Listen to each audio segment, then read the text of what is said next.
bienvenue pour ce panel où on va parler d'agriculture, d'agro-industrie, de chaîne de valeur, des thématiques qui nous sont très chères à l'international et notamment dans les deux zones qui nous intéressent aujourd'hui, qui sont l'Amérique latine et l'Afrique. Et on peut dire que ces deux grandes zones partagent des caractéristiques pédoclimatiques similaires, qui ont des défis immenses d'arriver à une certaine sécurité alimentaire.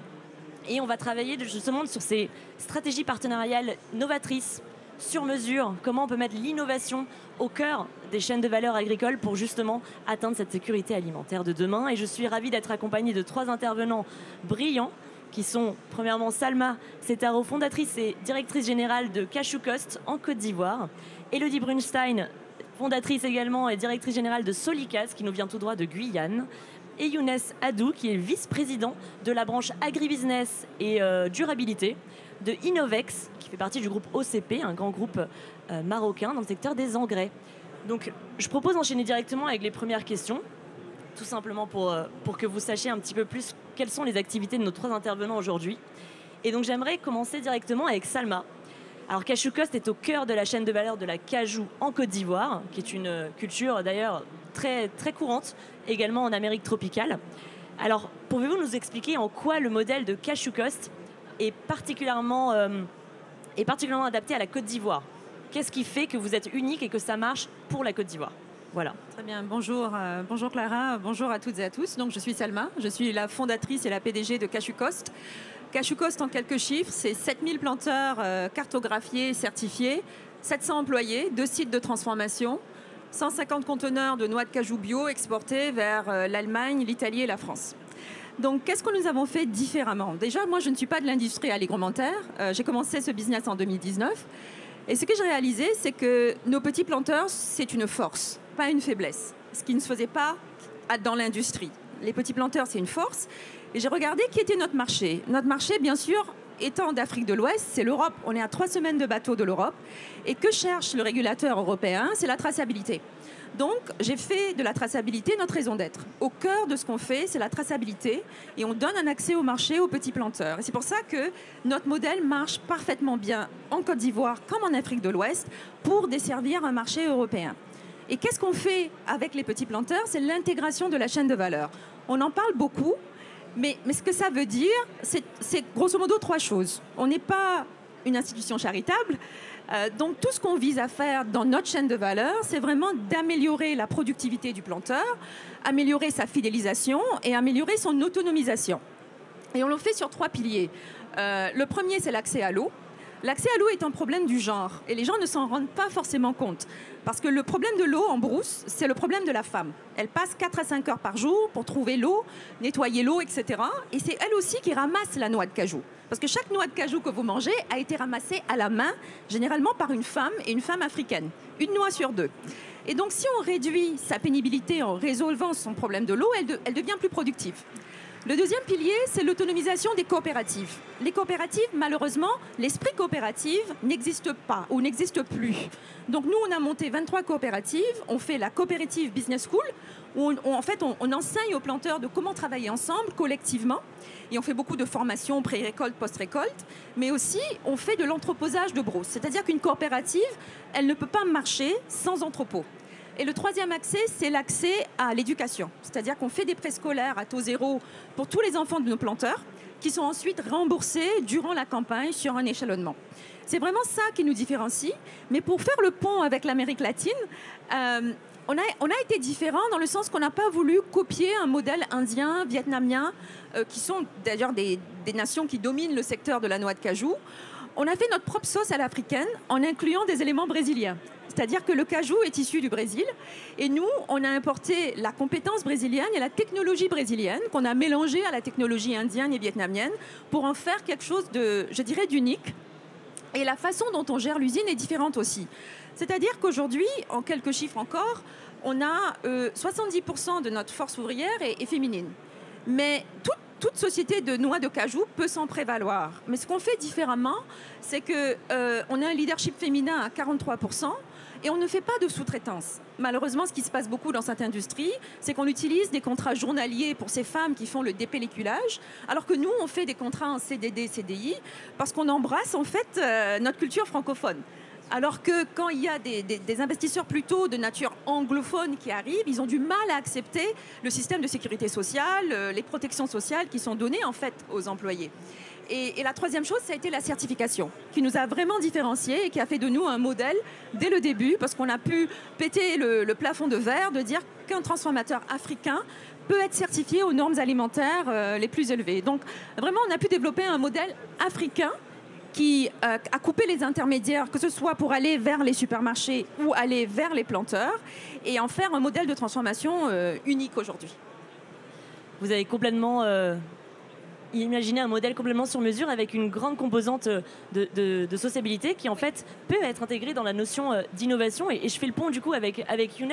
Bon, dans Innovex, on entend innovation, mais qu'est-ce que ça signifie cette notion chez Innovex et en quoi vous le mettez au service de l'agro-industrie de demain en Afrique, mais peut-être ailleurs? Absolument. Bonjour à tous, ravi d'être parmi vous aujourd'hui. Donc, Innovex, rapidement quelques mots par rapport à Innovex. Donc on est effectivement, comme vous l'avez dit Clara, nous sommes une entité membre de l'écosystème OCP. Nous sommes un peu le business builder du groupe OCP. On a notamment pour mission de développer des business et des écosystèmes innovants avec un fort impact social et environnemental. Au sein d'Innovex, il y a maintenant, d'ailleurs Selma, tu me l'as rappelé tout à l'heure, il y a un an, jour pour jour, on a lancé une nouvelle initiative qui est la plateforme AgriFinance, qui est une plateforme sponsorisée par le groupe OCP et par AFC, donc la filiale de la Banque mondiale en charge du développement du secteur privé. Et l'objectif de cette plateforme est d'accélérer la transition agricole sur le continent africain, notamment en dérisquant, en structurant et en développement des chaînes de valeur agricole locales. Alors, quand on parle d'innovation, comme vous l'avez fortement relevé, en fait, ça fait partie de notre ADN, c'est dans notre nom. Concernant en fait notre plateforme, l'innovation, elle est à différentes échelles, différentes étapes en fait. Déjà, on a de l'innovation au niveau même de l'identité de nos deux sponsors. Quand on se concentre sur la plateforme, aujourd'hui, on a, comme je l'ai dit, le groupe OCP et AFC. Donc la combinaison des deux, c'est quelque chose d'assez innovant dans le sens où on trouve rarement des exemples où on a un DFA, une banque de développement international multilatérale, qui s'associe avec un opérateur privé pour accompagner des acteurs locaux en Afrique, développer des chaînes de valeur. Il se trouve que le groupe OCP a un engagement sociétal extrêmement fort vis-à-vis du continent africain et a un intérêt, une vision complètement alignée avec la Banque mondiale en général, avec AFC en particulier. Et donc, c'est cette combinaison-là qui déjà nous apporte une certaine forme d'innovation. La deuxième forme d'innovation que je peux démontrer au niveau de la plateforme, c'est le business model même de la plateforme. C'est-à-dire qu'aujourd'hui, on s'inscrit dans une logique d'accompagnement de chaînes de valeur de bout en bout. L'idée n'est pas uniquement d'aller accompagner un processeur, augmenter ses capacités, l'aider à trouver un marché. Il faut aussi aller l'amont, travailler sur les petits planteurs dont a parlé Selma, les accompagner en termes de formation et d'éducation, d'accès à des marchés, d'accès à du financement, d'accès à des équipements, etc. Et donc c'est vraiment toute cette stratégie d'accompagnement de chaîne de valeur de bout en bout qui est assez innovante parce que ce n'est pas des choses qu'on retrouve très, très souvent sur le marché. Et d'ailleurs, à cela, il faut aussi rajouter toute la partie financement et notamment les mécanismes de financement concessionnels avec des mécanismes de garantie, de grant, d'equity et de dette. Une autre forme d'innovation que je peux également souligner, c'est le focus que l'on fait sur toute la partie AgTech, les startups innovantes, les FinTech et puis la partie Climate Tech. Effectivement, on pense que la transition agricole sur le continent, toute chaîne de valeur confondue, ne peut se faire sans l'émergence d'un écosystème fort de ce type de structure-là, de startups innovantes. Et quand on parle d'innovation d'ailleurs, il ne faut pas réduire ça à la dimension technologique. La technologie est importante, mais typiquement CashUcost est une structure extrêmement innovante parce qu'il y a cette notion de traçabilité, il y a cette notion d'engagement sociétal vis-à-vis des petits planteurs. Elle a parlé du rôle de la femme et de l'importance dans cette chaîne de valeur-là. Et donc, cette vision de CashUcost est extrêmement innovante et cet engagement vis-à-vis des communautés locales est extrêmement innovante. Et puis, j'ai parlé rapidement en fait de la partie Climate Tech parmi le champ d'action des différentes startups qui nous intéressent.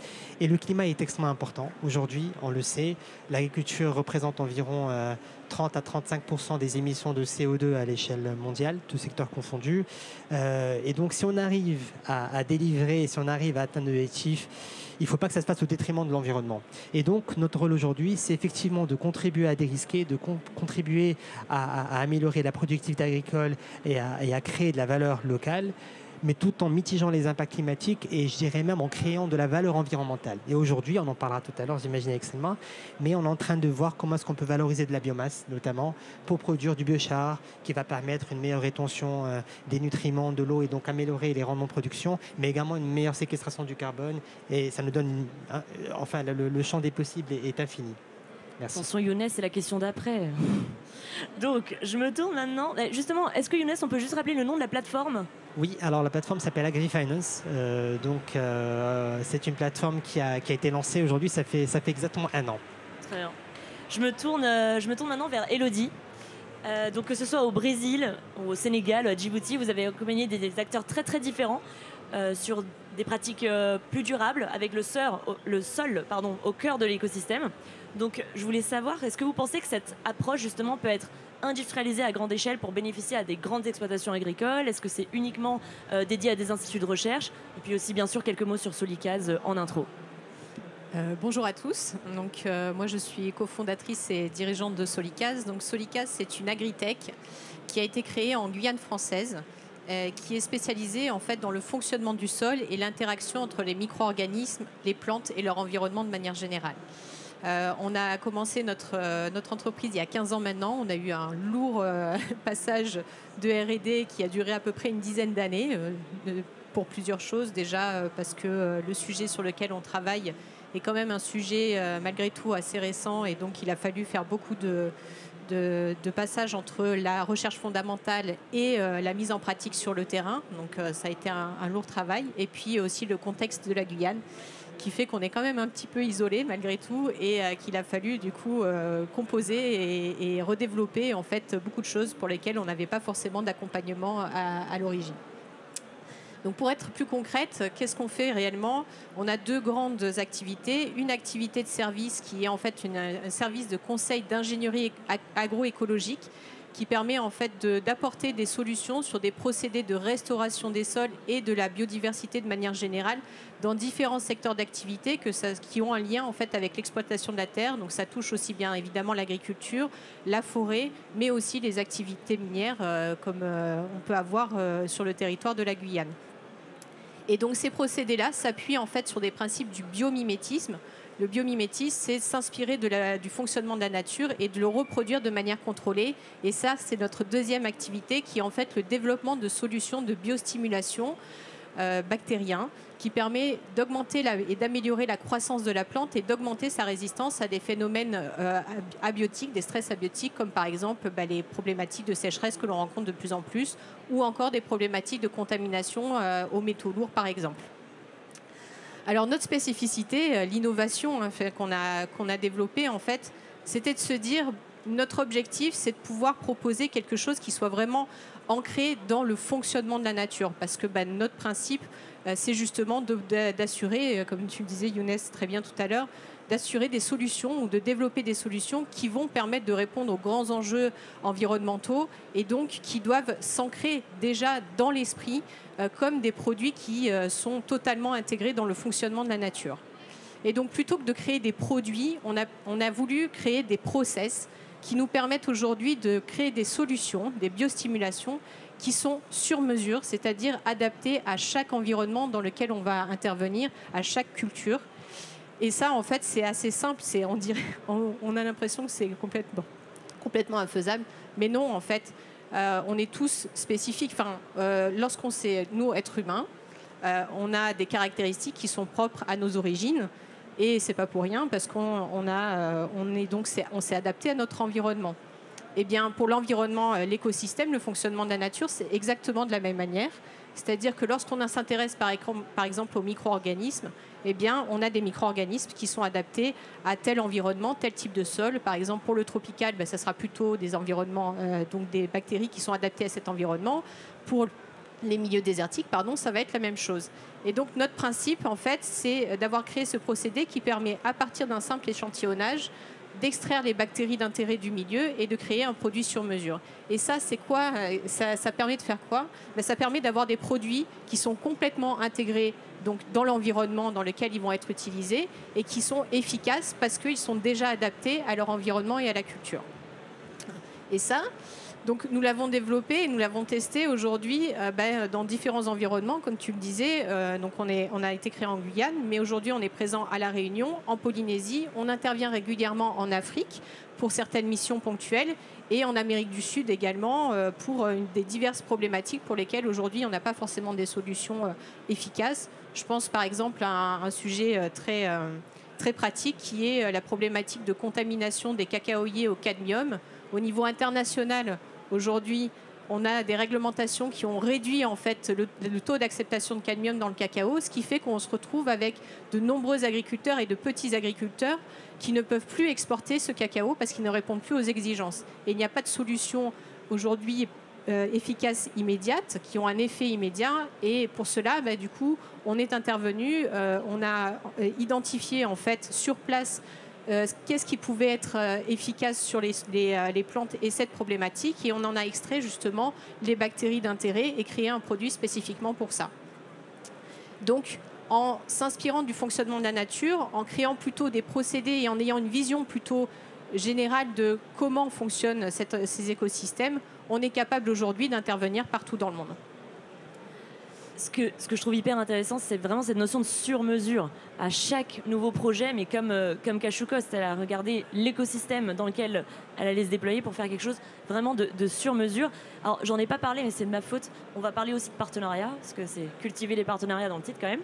Et justement, Salma Younej, il me semble que vous êtes déjà en partenariat sur un projet. J'aimerais que vous nous en disiez un petit peu plus. Et quels sont les impacts plus récents, plus long terme? Mais moi, je vais parler du problème et puis toi, tu parles de la solution. Alors, le problème, c'est que la Côte d'Ivoire, aujourd'hui, est le premier producteur de noix de cajou brutes. C'est-à-dire qu'on produit 1 million de tonnes de noix de cajou qui est essentiellement exportée vers le Vietnam pour la transformation en amande qui ensuite est réexportée vers l'Europe. Donc, nous, ce qu'on a cherché à corriger, c'est justement une transformation locale avec un sourcing local. Mais le problème qu'on a, c'est que les plantations sont vieilles, sont vieillissantes. Nos arbres ont plus de 10 ans. Et c'est aussi des plantations qui ont pris naissance durant la guerre. Parce que les gens devaient se nourrir. Et c'était le moyen le plus simple d'avoir du cash. C'est de faire pousser le cajou. Et vous savez, on est bien loin de cette situation aujourd'hui, mais on hérite de cette situation avec des milliers, des millions d'hectares de noix de cajou qui doivent être réhabilités. Et le petit planteur aujourd'hui, il n'a pas la possibilité de se payer des moyens d'augmenter sa productivité. Donc on a cherché longuement et en partenariat avec Innovex, justement, on s'est dit que d'aller vers l'économie circulaire et de trouver un moyen de faire du biochar avec nos rejets serait la solution idéale pour ensuite réinvestir ce biochar auprès de nos planteurs et améliorer leur productivité. Et donc je vais passer la main à Younes qui va raconter l'histoire de la coque de cajou et le biochar. Merci Slima. Donc effectivement, comme l'a dit Slima, en fait l'idée aujourd'hui c'est comment est-ce qu'on peut valoriser donc le biochar, enfin la coque de cajou donc qui initialement était un rejet en fait et qui par ailleurs polluait. Tu me corriges si je me trompe, Slima, mais il avait un impact très négatif sur l'environnement. L'idée aujourd'hui, c'est de valoriser en fait cette coque de cajou en produisant du biochar. Le biochar, c'est très simple. Il y a un processus de pyrolyse, donc c'est un four où on extrait l'oxygène afin que ça ne brûle pas en fait. Donc ça produit de la poudre et cette poudre-là, elle a plusieurs vertus. La première vertu, j'ai rapidement mentionné tout à l'heure, c'est en termes de rétention des nutriments et d'eau. Donc elle permet une meilleure rétention des différents nutriments, une meilleure rétention de l'eau et de l'humidité du sol, ce qui permet in fine d'améliorer le rendement de productivité de production. Et puis, le deuxième avantage majeur, c'est la séquestration du carbone. Donc tout le monde aujourd'hui est au fait des problématiques des émissions de CO2 et il y a de plus en plus de technologies qui sont en train d'être développées sur comment on peut séquestrer ce carbone-là. Pour répondre à ces défis climatiques. Et aujourd'hui, il y a des milliers d'études qui ont démontré que le biochar permet de séquestrer le carbone pendant, si ce n'est des siècles, voire des milliers d'années. Et aujourd'hui, c'est une des technologies qui présente le meilleur avantage en termes de coût également et en termes de maturité donc de la techno. Et donc, nous sommes en train de travailler aujourd'hui sur un projet qui consiste effectivement à prendre la coque de cajou, en produire, donc en faire du biochar. Et ce biochar, après, pour rappel, la double vertu, on l'utilise en tant qu'amendement des sols pour améliorer la production locale, ce qui permet in fine de créer de la valeur pour le petit planteur, mais également séquestrer le carbone, ce qui nous donne accès à des marchés du crédit carbone et donc nous donne en fait accès à des nouvelles sources de financement extrêmement compétitives quand on connaît les conditions de marché de financement en Afrique subsaharienne. Voilà. C'est la bonne solution? Ça va? C'est l'optimisation et le sur-mesure. On adore ces notions. Il y a peut-être une thématique qu'on n'a pas encore abordée, c'est l'investissement. Alors vous êtes aujourd'hui dans une banque, donc on pense naturellement à l'investissement financier. Mais en fait, l'investissement, ça peut être technologique, savoir-faire, humain, tout simplement. Et donc justement, sur cette notion de co-investissement et de collaboration, Élodie, comment Solicase développe des partenariats avec quel type d'acteurs justement sur les projets? Est-ce que c'est uniquement les planteurs? Quels sont les acteurs avec qui vous travaillez? Et un cas concret, si on peut en avoir un. Oui, alors c'est vrai que quand on parle d'innovation sur mesure, ça demande en fait d'avoir pas forcément une notion de réinventer en fait les technologies, mais c'est aussi de réinventer un peu les manières de faire ces partenariats et la commercialisation aussi. On peut aujourd'hui, pour un peu se mettre dans le contexte, quand on parle de produits agricoles, généralement, on essaie plutôt d'avoir une vision de produits en grande quantité. Un produit doit être commercialisé dans un maximum d'endroits. Pour essayer d'avoir une rentabilité. En fait, on fait beaucoup de volume. Aujourd'hui, nous, on a plutôt pris le principe justement un peu inverse. Donc, c'est un modèle où on fait plutôt du sur-mesure, comme je le disais tout à l'heure. Alors, j'ai pas expliqué exactement comment on en arrive à créer ce produit, mais à peu près notre procédé nous permet de faire un produit en 3 mois pour qu'il soit efficace directement sur le terrain. Et quand on intervient dans un pays, généralement, on met en place un partenariat systématiquement, alors avec soit un client privé, évidemment, qui a une demande spécifique, mais là, quand on parle généralement, je vous ai parlé du cacao tout à l'heure, là, on parle plutôt d'une notion de solution qui permet de résoudre un problème au niveau du pays, voire même d'une région d'Amérique du Sud quasiment complète. Et donc là, on va avoir plutôt une approche de partenariat avec les universités, avec les centres de recherche, pour que ça puisse s'inscrire dans quelque chose de long terme et que ça puisse bénéficier aussi de manière générale. Quand on est une entreprise privée, on a cette notion de maintenir son savoir-faire au maximum et d'éviter de trop divulguer de choses. On a toujours cette peur justement que ça soit récupéré par des gens autour. Mais il faut aussi savoir coopérer, ce qui est important pour faire évoluer en fait, et faire avancer les technologies et les pensées. Et ça, c'est vraiment le parti de notre activité. C'est quelque chose que j'ai toujours eu à cœur au sein de notre entreprise. Et aussi pour faire du transfert en termes de connaissances. Donc, quand on travaille justement, donc les partenariats, qu'est-ce que ça peut être? C'est à différents niveaux. Ça peut très bien être juste un partenariat parce que lorsqu'on fait le produit sur mesure, on a besoin de laboratoires et donc du coup on met en place ce laboratoire et l'échange c'est justement en termes de connaissances sur ce que c'est la microbiologie, comment ça intervient sur les plantes, des notions générales qui permettent justement de faire avancer aussi les connaissances auprès des étudiants et voilà. Ça peut être aussi des partenariats avec des ONG par exemple qui ont une activité, qui ont besoin de développer une notion économique, une filière économique. Nous, par exemple, aujourd'hui, on a donc cette partie création de produits qui reste propre à Solicase, mais la production en elle-même peut être transférée complètement aux agriculteurs, aux porteurs, aux coopératives sur place. Et donc ça, c'est une des notions qui nous permet de créer ces fameux partenariats. Transition toute faite pour quelques mots de conclusion. Cette année, on célèbre la notion du progrès. Donc j'aimerais que chacun puisse donner un petit peu sa vision pour sa structure. Est-ce qu'on y est déjà pour vos structures, mais aussi de manière plus globale sur les zones. Salma, est-ce que le progrès, ça t'évoque quelque chose, qu'il soit technologique, social, peu importe? Oui, moi je pense que le progrès, c'est rééquilibrer les relations commerciales. Parce que nous, ce qu'on fait, en fait, c'est qu'on crée de l'emploi pour des personnes qui autrement seraient tentées de traverser la Méditerranée. On crée un futur, on crée des jobs pour des femmes qui peuvent élever leurs enfants et les envoyer à l'école. Donc je pense que je parle de rééquilibrer les relations parce que nous produisons une denrée en fait, qui est à la base du mouvement vegan. Donc plus l'Europe importe les noix de cajou de l'Afrique de l'Ouest, plus les relations se rééquilibrent en fait, entre ces deux géographies. Moi, c'est ça le progrès. Merci. Élodie ou Younes? Élodie. Pour moi, la notion de progrès, c'est ce qui est en train de se passer, en effet. Hein, c'est des transformations d'un point de vue technologique, social, économique. Je dirais même que j'espère que la prochaine, ça sera le changement. Parce que je pense qu'il faut vraiment accélérer tout ça. Clairement, on le sait tous, hein, avec ce qui est en train de se passer et ce qui nous arrive en face, il faut vraiment qu'on passe à un autre niveau et qu'on ait une réelle transformation des pratiques à tous les niveaux.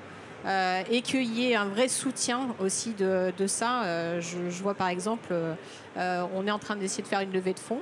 J'en parle concrètement, ça fait presque 2 ans maintenant. Et c'est extrêmement compliqué parce que y a aussi des notions à partir d'un certain temps de peur d'investir dans des choses complètement nouvelles.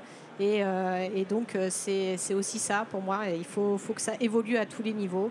En termes de coopération aussi internationale, on a des choses à apprendre de partout.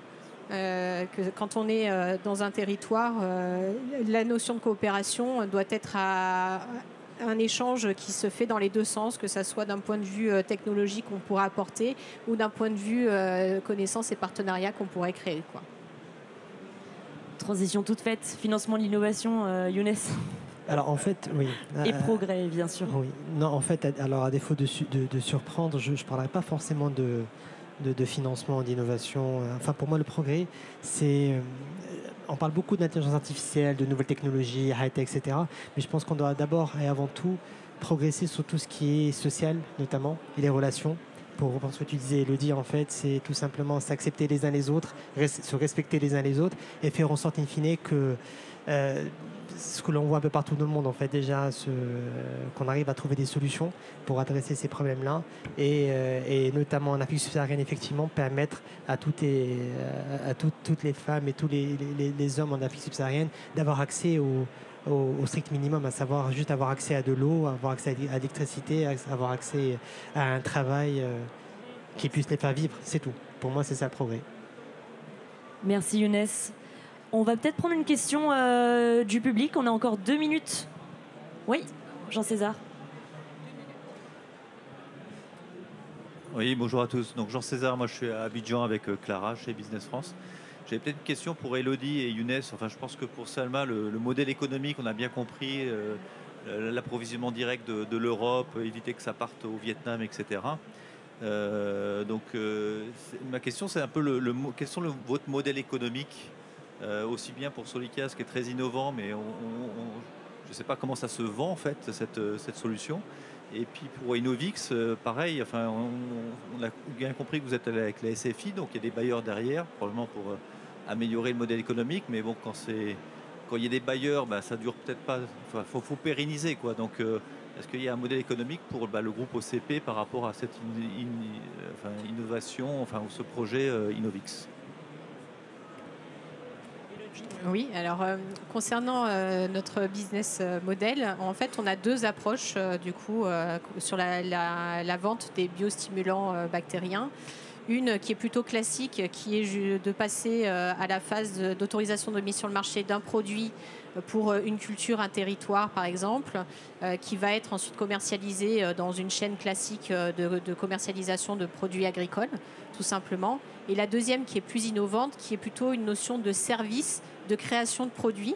Là, je pense notamment à la Polynésie où on est en train de travailler là-bas. On a contractualisé avec la direction de l'agriculture de la Polynésie pour concevoir des produits spécifiquement adaptés au territoire de la Polynésie et à leur culture. Et donc là, on vend ce service dans un premier temps et ensuite on met en place cette collaboration et ce partenariat dont je parlais tout à l'heure, c'est-à-dire qu'on transfère la compétence de production directement aux clients ou aux partenaires. Et nous, on fournit ensuite les starters qui permettent de régulièrement reproduire le produit. Et donc ça nous permet justement d'être de tous les côtés. Ouais, en 10 secondes. En fait, rapidement. Ouais, rapidement, en fait. Alors, par rapport à Innovex en général, déjà, on n'a pas que la plateforme. Ça, c'est un des projets. On a plusieurs projets, plusieurs verticales. Sur la partie plateforme, typiquement, aujourd'hui, en fait, on accompagne un certain nombre de structures et on a différents mécanismes d'accompagnement. Il y a de la prise de participation, il y a du financement et de l'investissement. Il y a tout ce qui est accompagnement, bien évidemment, dont j'ai déjà parlé. Et donc, chacun de ces types de services-là peuvent apporter des revenus, en fait. Après, ce qu'il faut savoir, c'est qu'on est sur un pas de temps beaucoup plus long que ce qu'on pourrait avoir avec l'entreprise lambda. Merci à tous d'avoir assisté à ce partenariat au titre hyper barbare, cultiver les partenariats de co-investissement en agro-industrie en Amérique latine et en Afrique. Merci.